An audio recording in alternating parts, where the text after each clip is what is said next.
Today on This Week in Health IT. The pandemic has been a massive distraction. I like to look on the bright side, is that had we not had high tech in place back in 2009, we wouldn't even be where we are today had that level of adoption permeated hospitals and clinicians. We would be in a whole different world of hurt. So that's the good news, right? Yeah. Can you imagine having a pandemic 10 years ago? It would have been a disaster.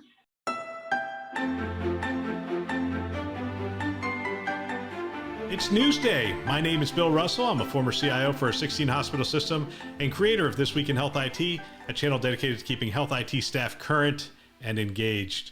Special thanks to Sirius Healthcare, Health Lyrics, and Worldwide Technology, who are our Newsday show sponsors, for investing in our mission to develop the next generation of health IT leaders. Before we begin, I want to share an exciting announcement for This Week in Health IT. Starting in 2022, we're going to have 4 channels to bring our community more specialized content for your specific needs. The 4 channels are News, Community, Conference, and the Academy. The News channel will have our Today and Newsday shows where we explore the news that is going to impact health IT. The Community channel is just that, a place where we come together and collaborate.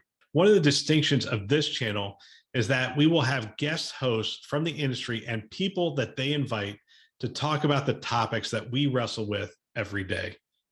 Things like clinical informatics, data, security, and the like. We're excited about where the community will take this channel. The Academy is about training. It's about training the next generation of health leaders. Here's where we're going to be launching our new show. It's called Insights. And the show will actually take highlights from our last 5 years and break them into 10-minute episodes for your team and perhaps people who are new to health IT to come up to speed. Finally, this channel, the one you're listening to right now, will become our conference channel.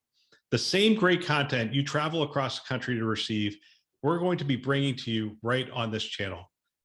This show will become Keynote, where we do our long-form 50-minute interviews with industry leaders, and we will be augmenting that with solution showcases and briefing campaigns that introduce exciting solutions in more detail.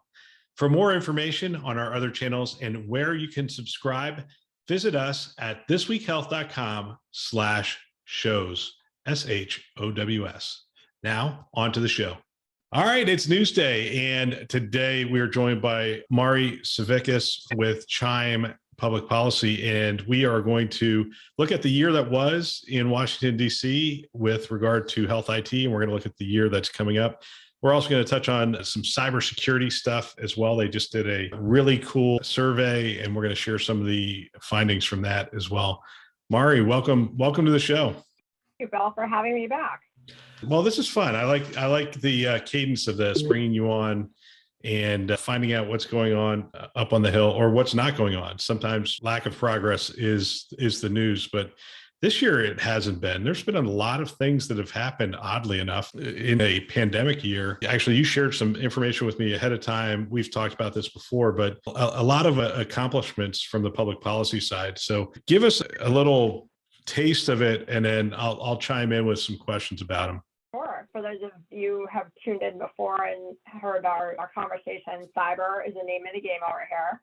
And so at the top of the year, January 6th, it seems like a distant memory, right? Almost a year ago. President Trump, actually, it was one of the last bills that he signed before leaving office, signed a bill into law that is really something we've been working on for years. And the way that it works in DC is it's a lot of rolling boulders up the mountain kind of thing. Nothing just happens quickly. And so it was years of advocacy to get to this point. But we'd heard pretty consistently from providers and our members that the environment with breaches and compliance is very punitive. And so we've been taking a multi-pronged approach to how to address this. So the multi-pronged approach includes working as part of our healthcare sector, being an active participant, right? Getting relief for providers in the form of this law, which is going to give HHS authority to soften some of the audits and the intensity of them and the fines that go along with them. Again, if you are a provider who follows best practices for at least a year, and those best practices include the ones that have been co-developed by HHS in the industry, lovingly known as 405D or HICCUP. And so this is a big deal. I mean, they're developed in conjunction with the government. We have a big say in it. And one of our members actually is the co-chair, Eric Sacker, and the other co-chairs with HHS. And so there's a lot of people who've had a lot of interest in this. And what's great about the practices is that they are designed for not just big, well-funded providers. They're also designed for the smaller and medium. And you don't have to do everything in one day, right? Kind of thing. It's a journey. It almost has to be designed for the smaller players, because when you look at the breaches over the last year or so, some of those small players, it's the Sky Lakes Medical Center and I forget the one out of New York, but there's smaller players that were ransomed. And I mean, I guess we had one big player, you had Scripps, which was ransomed, but it's not the large players that are getting really wiped out. It's the smaller players who don't have the funds. And so this kind of relief, is targeted to help them around the audits and compliance, as long as you're following best practices, but it's also designed to get them money, isn't it? That's exactly right. I mean, I think there's a widespread acknowledgement that the smaller and lesser resource providers are exactly just that, lesser resource. And so their level of sophistication is not on par with some of the larger providers. And they may not even have a part-time security officer. So they're just very behind, and they're actually also the weakest link. And so they end up being a threat to the entire healthcare ecosystem because they're an easy target. And I just had a conversation with someone this morning who represents rural healthcare providers, and one of their members was hit, and I think it was rural Michigan. I guess they thought, oh, well, why would anybody want anything to do with us? So I was like, oh, they actually want everything to do with you, right? And so you're the way that they would burrow in. So it's trying to bring more awareness to this effort that the sector is free to join. Everyone should join. I'm sure you'll pick up the information at the end of the show, Bill, but there's no cost. The tools are free. Yay, we love free. Who doesn't like free? And it's very collaborative in nature because we all are in this together. So that was the one thing. And actually, just yesterday, HHS launched a website on 405D. It sounds like, kind of mundane. No. Everything is one-stop shopping now. We're really excited about this. In fact, we're sending a member alert out. So I'll send it to you. But this is good. This is great news. So you can we just need to drive more attention to it so that folks know that this is a set of tools that actually was developed by your peers and can be used by you. There's still a lower awareness of it. I think part of that is the complexity, right? So you're talking about that, the 405D resources, ISAC, and other things. There's a bunch of resources for us to pull together. If you were talking to a CIO, what are the one-stop shops? Where do they go to get up to speed and really understand things? Because again, the complexity, the amount of information, hey, work with the local FBI, work with this, work with that. It's just, it's overwhelming. It is overwhelming. And so what I would say is that's why you join a professional association. So if you're a member of CHIME or AHIS, that's a good place to start. If you're not a member of ours, then hopefully you're a member of another organization who's keeping tabs on this for you. We have, and I can share with you, Bill, we have a list of free resources the government has. We've compiled this together into a neat little cheat sheet. And then again, worst case, if you get stuck and you get hit by a cyber attack and you really don't know where to turn, you can always call me. You can call the team over here, and we don't need to know what happened. It's not, I was raised Catholic. It's like, we don't have to we're going to go into confession, right? You're just going to tell me just enough for me to make the handoff to the proper officials, and then we step out of it. So the worst case, if you're having trouble getting a response, that you can let us know. One of the top things that's recommended by the government is that you get to know your local FBI office. So if you haven't done that, and that's one step, costs you nothing that you could do today, is go find out. And again, Bill, I can give you the links to where those field offices are. We've gotten questions like, well, how do I find the FBI? It's not the one in DC, right? There's field offices across the country, and we can connect you with them. And so you should establish a relationship with them. That's just one step you can do. We're going to come back to cybersecurity, but obviously we have patient ID, we have interoperability, we have a bunch of things. So let's hit on patient ID. Talk about it. So this is another monumental year. So this is the third year that the House of Representatives has actually excluded the language. There's language in the appropriations bill that funds HHS, okay? Well, let's go back in the time machine for a moment. I believe it was 1999. It was like 20 years ago that Congress stripped out some language that said, okay, HIPAA, here's the law, HIPAA. You have to create identifiers for providers, standards, that is, standards. I want to just reemphasize, it doesn't have to be a number, but standards for identifying clinicians, for identifying for patients, for health plans. And the thing is, like the patient piece has been very controversial. And so that piece has been removed, and there's a prohibition in Congress right now, again, it's the law that says HIS can't fund anything related to establishing a standard for a patient that identifies them. That's why there's no, number or solution or framework that HHS has adopted. So there's that, and that's been something we've been fighting to overturn. So this is the third year the House of Representatives took out that difficult language. And it's the first year that the Senate acted to try and take it out. So of course, it needs to make it across the finish line. And as you know, right now, tomorrow is the deadline for the government to be funded. And so there's no funding bill fully through in the entire fiscal year 2022. So right now we're looking at a CR, hopefully not a shutdown. They're trying to work that all out right now. So what that means is like things just kind of continue status quo. That means the language still stays in, but you have to live to fight another day. So we celebrate the victory that the Senate acknowledged it, and that we're going to, try to move this forward, continue moving this forward. It's going to be really hard, and truth to be told, it's not going to happen immediately. And so anyone who's holding their breath thinking that this is going to become law is, it's really not realistic. It's going to happen. I don't think this year. I mean, I want to be optimistic, but I have to be realist too. But we're getting closer. Every day is a little bit closer. If anybody wants to join a coalition, you can join our coalition, and it's free also to help us get the ban removed.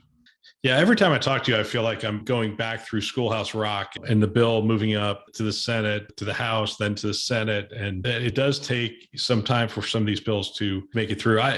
All this is about funding the research, right? So we're not trying to solve the problem of, okay, we have this many undocumented immigrants in Southern California, roughly 6 to 8% of the people that presented in one of our hospitals were undocumented because essentially they weren't Kaiser patients. And so they came to the Catholic health system, which provided care for anybody who came in the front door. When I think of this, that's the first thing that pops into my mind. Like, they're not going to have an ID. So is this just like, hey, this gets us to the starting line and we start to figure those things out? Is that how we're thinking about this? Certainly there are these persnickety use cases like children, like immigrants, right? Somebody maybe is homeless. This is a problem that needs to be solved. And yes, we could potentially assign a number. That's highly controversial, and it doesn't have to be a number. And then again, maybe if someone's illegal, they might want to get a number. I think you don't want to let perfect be the enemy of the good, but you do have to keep your eye on these populations who may be underserved.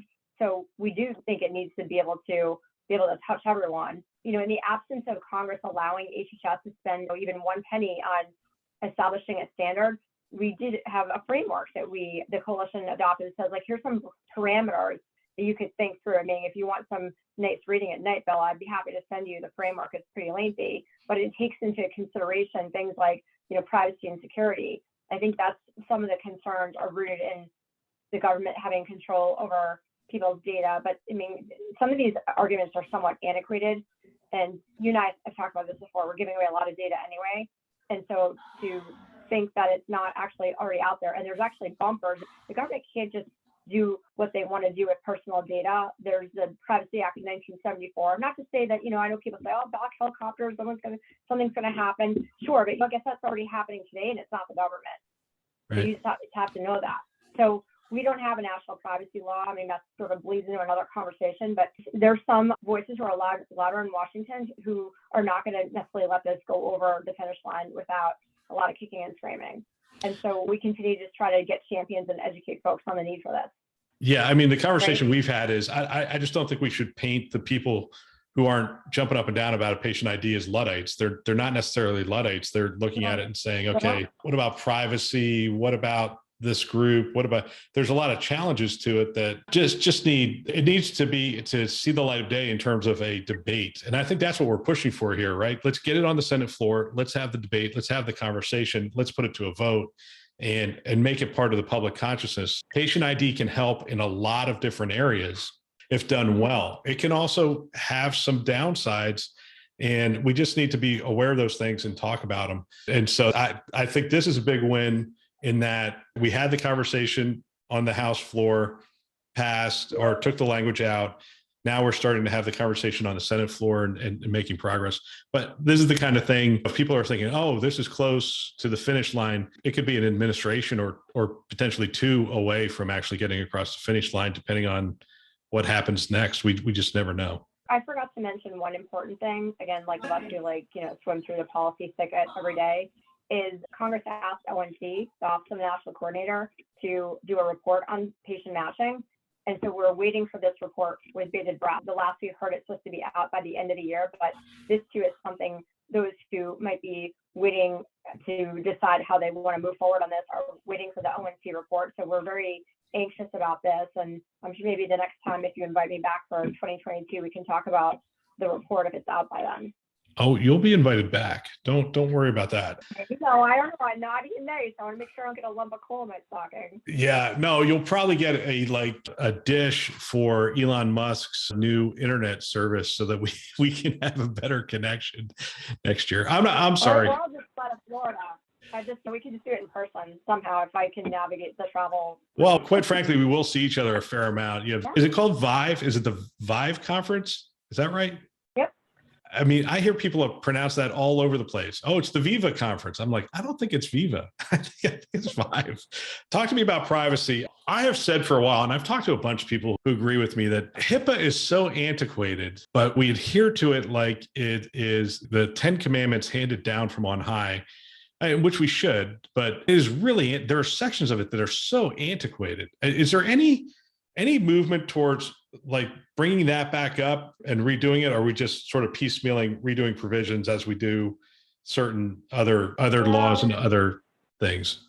I talk about privacy all day long. It's like one of my favorite topics. So, okay, is HIPAA antiquated? Probably, right? Is there anything better right now? No, not so much, not in this country. There's also a long history of compliance with HIPAA. And so you have this, let me back up for a second. Providers, if they like nothing else, they want certainty, right? Just tell me what I have to do. Yes. So don't give me more work. Right? Yeah. Right. Well, or I just want to understand like what it is you're asking me to do. I mean, said another way is they don't like ambiguity. We want bright yellow lines. We want to know what state are you being held to, so on and so forth.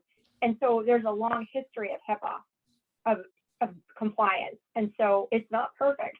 I think you could probably argue either side. So when you start looking at the national privacy bills, there are some limited HIPAA carve-outs, some, not all though, and I have a comparison chart, but it would totally put you to sleep. But here's the thing, like one thing that I think we're gonna have to wrestle with is this notion of de-identified data. So what you're asking me, like, is HIPAA antiquated? Well, and when it comes to de-identification of data, all you need is geolocation tracking, and you can identify someone with pretty darn good certainty about who they are. So once you add that in, and pretty much that's your cell phone number one. Okay, so they're going to know everyone where you're going, because there's only one person going to Bill Russell's house who does exactly what you do every single day. It's like a fingerprint.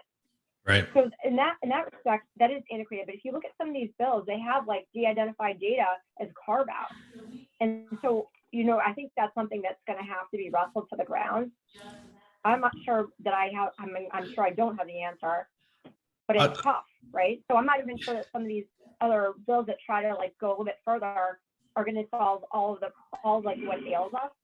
Yeah, the de-identified data is the one area you touch on, which is an interesting one. I'll stay there. But we've had people on the show and we've talked about like 6 other areas that really could use some just a basic touch up, but others like a rethinking, because this thing's getting up there in age and technology is changing so rapidly. De-identified data is pretty interesting. If somebody has a record of where I live, and I've talked on the show of the places I've lived. I've lived in Pennsylvania, I've lived in California, I lived in Missouri, now I live in Florida.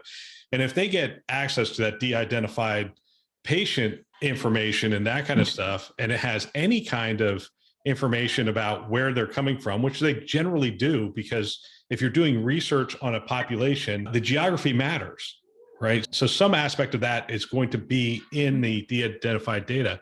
And the thing I've talked about is we have this new thing that's being launched. A lot of health systems have gotten on board, and they're all putting in their patient data.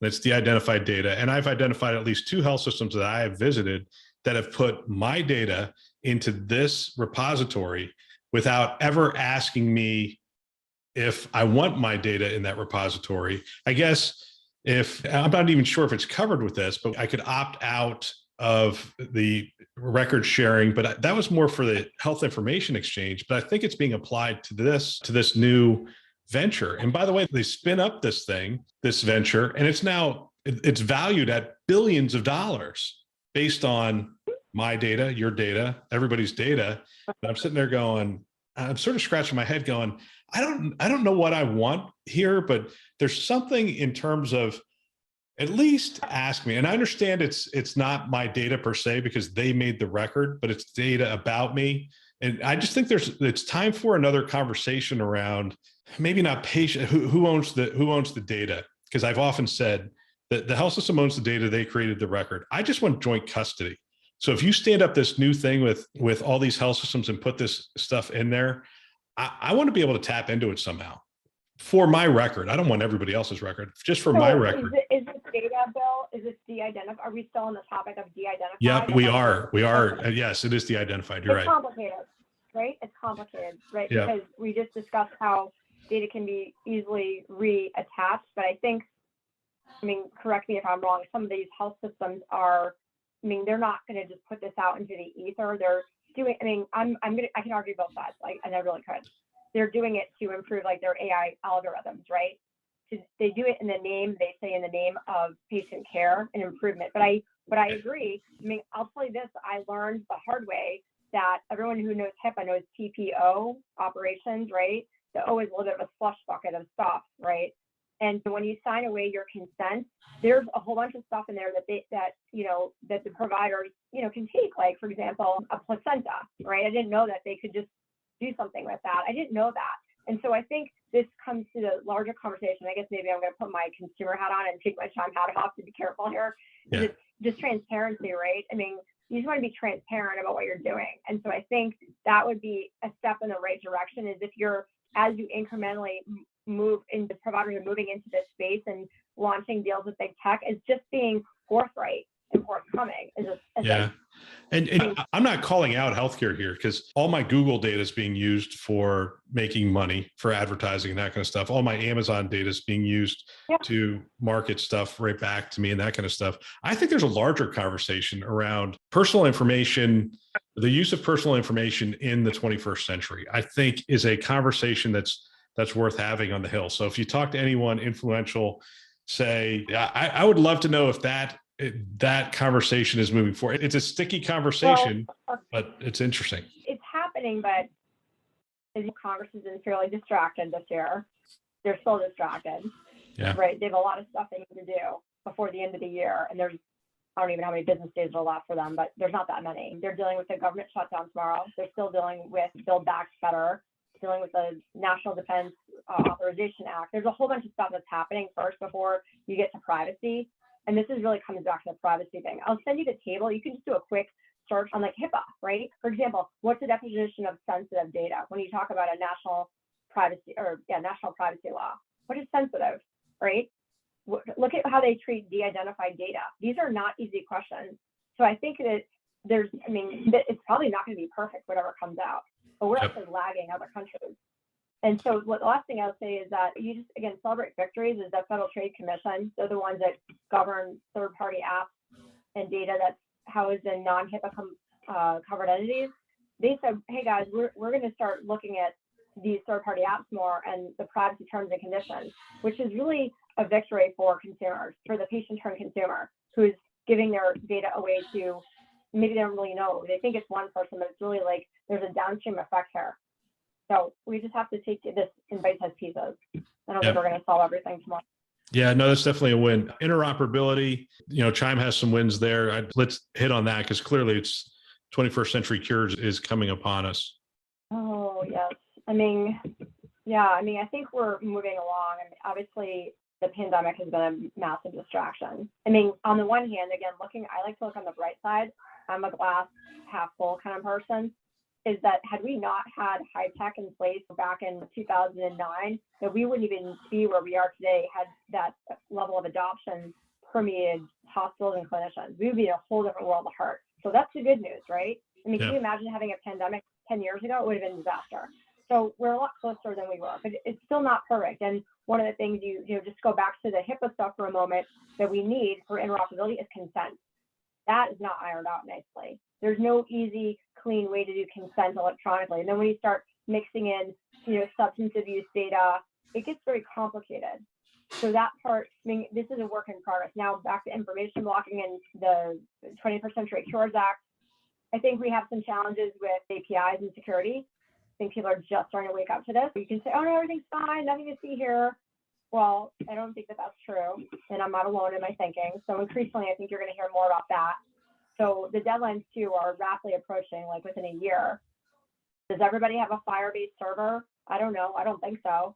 Somebody should probably, it probably will be us. We'll probably take a look and see what the permeation rate is. But people are behind too. It's still at the pandemic. I mean, we're moving in the right direction. We have an interoperability one-stop shop for everyone. We have implementation guides. It's infoblockingcenter.org. We and many other provider associations banded together so you can go and take a look and see what resources you need. And if you have a question, you can fire it off to us and we'll try to answer it. I will say that we're still waiting for answers for some of the questions in terms of implementation that we get from members from ONC. So not that we have all the answers, but we'll tell you if we do or don't know. Yeah. One-stop shop, infoblockingcenter.org. What am I going to find there? You're going to find, like, for example, 8 exceptions to information blocking. Super complicated. The privacy one is, like, I think one of the most complicated. So your team has broken it down and done those things. You guys are also doing a lot of online content and that kind of stuff. You develop those cheat sheets, which I love. It really is fantastic. So your team is yourself. Who else is on your team? So we have Andrew Tomlinson. He's our Director of Federal Affairs. We have Cassie Leonard. She's our Director of Congressional Affairs. And then Lauren Cameron, who is our Administrative Assistant. And we're small but mighty. We have to, like, punch above our weight. But I think we get a lot done. And yeah, just for everyone listening, if you're not a member, that's okay. We welcome you with open arms to any of our policy webinars. They're free. All of our information, there's no firewall to get into our cheat sheets, also free. So if you want to be on our distribution list for a Monday newsletter, also free. So yeah, send all your friends and family over, Bill. Actually, I do peruse that newsletter every week. It's really helpful just to know what's going on and to stay ahead of the curve. I really appreciate all the stuff that your team is doing. We'll have to have Cassie on it because we've had Andrew on it at some point, but we have not had Cassie on. Get her in front of the mic and find out what's going on from her perspective. Yeah, absolutely. We're happy to bring the team on next year. That would be fabulous. They're both amazing. The last thing I want to do for this show is I want to hit this cybersecurity study that you've done. Actually, just to tee it up, we were talking about a story, attracting, retaining healthcare CISOs. Maybe it's not a money problem. And this is in SC Media. Jessica Davis wrote this article. She says, all sectors are facing cybersecurity staffing shortages, with the latest data showing that the U.S. cybersecurity workforce needs to increase by 65% to protect critical infrastructure. But for healthcare, the challenges are more severe. 3 out of 4 hospitals operates without a designated security leader. 3 out of 4. Wow. But I know that's true because I have clients I talk to and they, have a half person or they have a person who splits their role. So I see that. Those roles are then handed to IT or compliance officers. From an outside perspective, the reasons for these shortages would seem related to budget constraints. After more than a year of battling the pandemic, many hospitals and health systems are operating with fewer staff overall and facing staggering financial challenges. Data from the AHA estimates that the net financial impact and collective losses tied to COVID-19 hospitalizations from March to June of 2020, which was the worst period of time, but alone will be 36.6 billion because that's when we stopped the elective surgery. So that's a interesting point in time to take. That's going to be the worst case scenario. And the total does not include the estimated 161.4 billion in lost revenue from canceled surgeries and other services. It's interesting to me, there is a shortage in cybersecurity for sure. There's actually a growing staffing problem in health IT just in general. We've had almost a war start for talent and people are being hired away from other health systems and those kinds of things. And I'm hearing some shortages as much as 15% open positions at certain health systems. Now I've gone off the security side. I'm just saying in health IT, they could have 15% open positions. But cybersecurity CISOs, really good CISOs are hard to come by. If they are going to move, they probably have moved and they're where they need to be. So there's a significant shortage in the staff, not only from a strategy standpoint, but also from an engineering standpoint as well. So you guys did an interesting survey. I say you guys, I don't know if you did it per se, but CHIME. It was basically with AHIP, our affiliate organization comprised of CISOs. Okay. And so we asked, it's our survey, and we plead with them to fill this out because we really need to know where we need to push and pull in DC. I mean, you hit on all of the challenge. The workforce stuff is a big challenge, and I personally know several CISOs who have left healthcare But that article you referenced that you sent me, I think Mac was quoted, I think it was him, maybe it was someone else, about their, CISOs are really wearing like a super person cape or some sort of cape. Like they're just trying to do the best they can every day. And maybe their salary isn't like the only factor. They really feel very vested in getting up and doing the right thing, which is what I found. I mean, there's a lot of places you can work, but working for patients is really a calling. So, I mean, there are shortages, and I think that's something we have to work on together. The sector is aware of that. We hired David Finn. He's now, again, on board, and he's working to, again, help us with cybersecurity issues and membership and drive more awareness. And we'll be diving into some of these issues like workforce. There's no shortage of problems when it comes to CISOs. And I think though, like the work that we do as part of the sector draws more attention to it. There's a lot of money that's actually been flowing out of the coffers in DC for cybersecurity, but it's not specific to healthcare. So we have to live to fight another day on that as well, because we've been behind the eight ball. We're not banking, but we're working hard together. Yep. So it did go out to CISOs within healthcare. Here's some of the findings. 67% of respondents indicated they had a security incident in the last 12 months. That meshes with my anecdotal conversations that I've had. 45% were unaware of free best practices from 405D. Only 52% are members of ISAC. And 80% of respondents indicated the cost of cyber insurance had increased over the past year. I talked to somebody that their cyber insurance had almost gone up by 50%.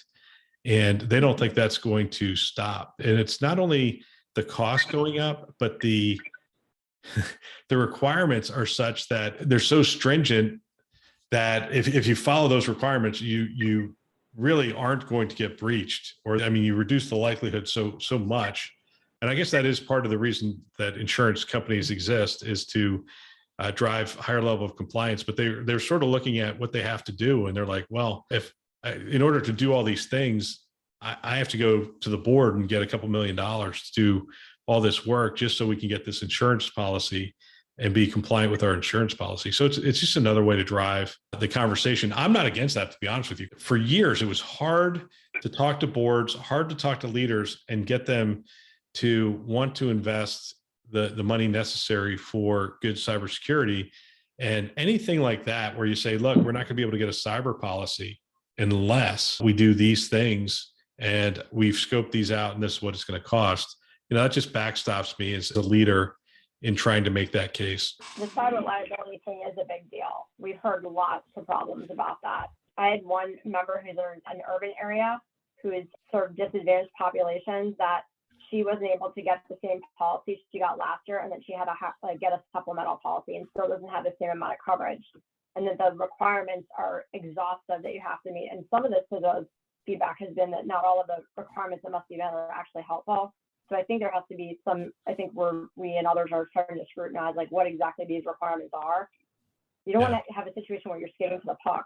Yeah. And just doing something to do something. So yeah, we've heard a lot about that. And Congress is aware of it too. And there's been a GAO report on it too. So this is like an issue.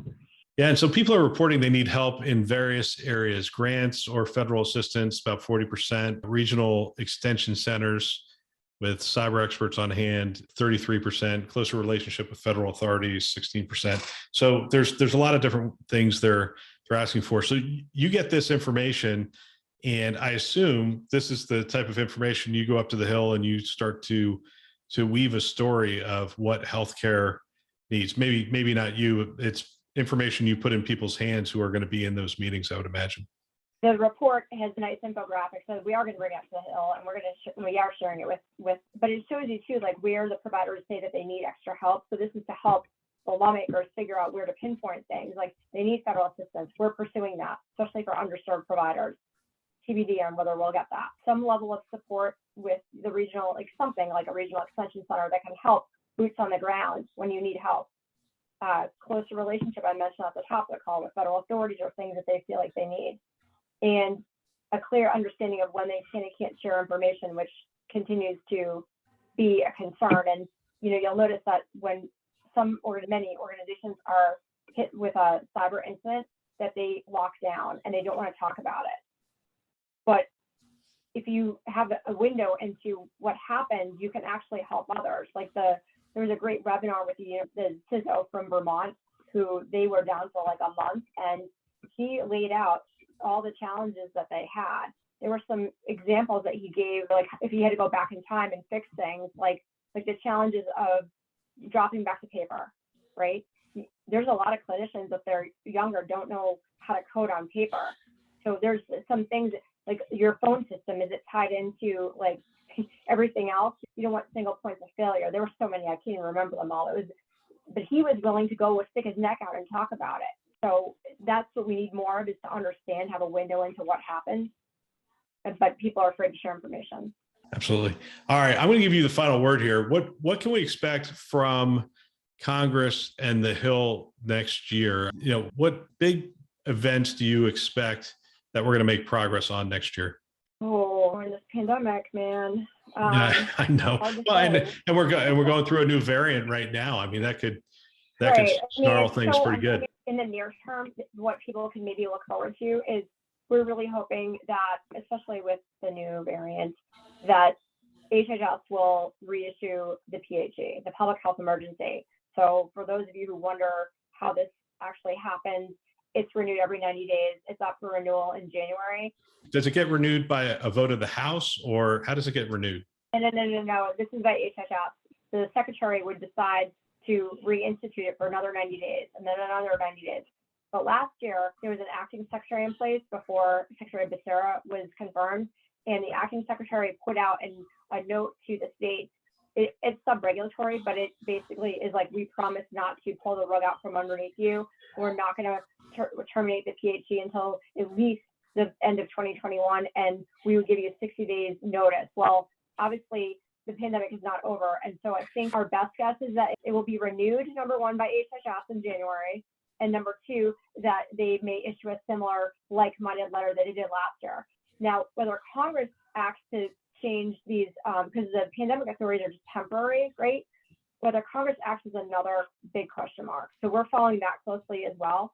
But that would be one thing I think that you can look for, is at least some level of certainty, hopefully, moving forward on telehealth.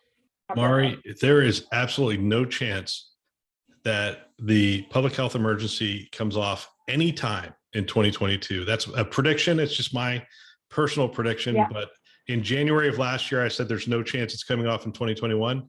I don't think there's any chance it's coming off in 2022. Yeah. Not because I think the pandemic is going to get worse or anything to that effect.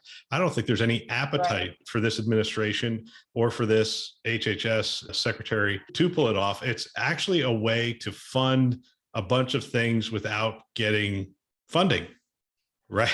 I mean, so I think it's just going to continue. That's exactly right. And we're happy to come back and maybe bring the team on, and we can talk about whatever you want to talk about a little bit more depth, whether it's interoperability or telehealth or patient ID or privacy. I would say another thing our team's going to focus on, which we haven't talked about on this call, but we can talk about next time, is the care continuum.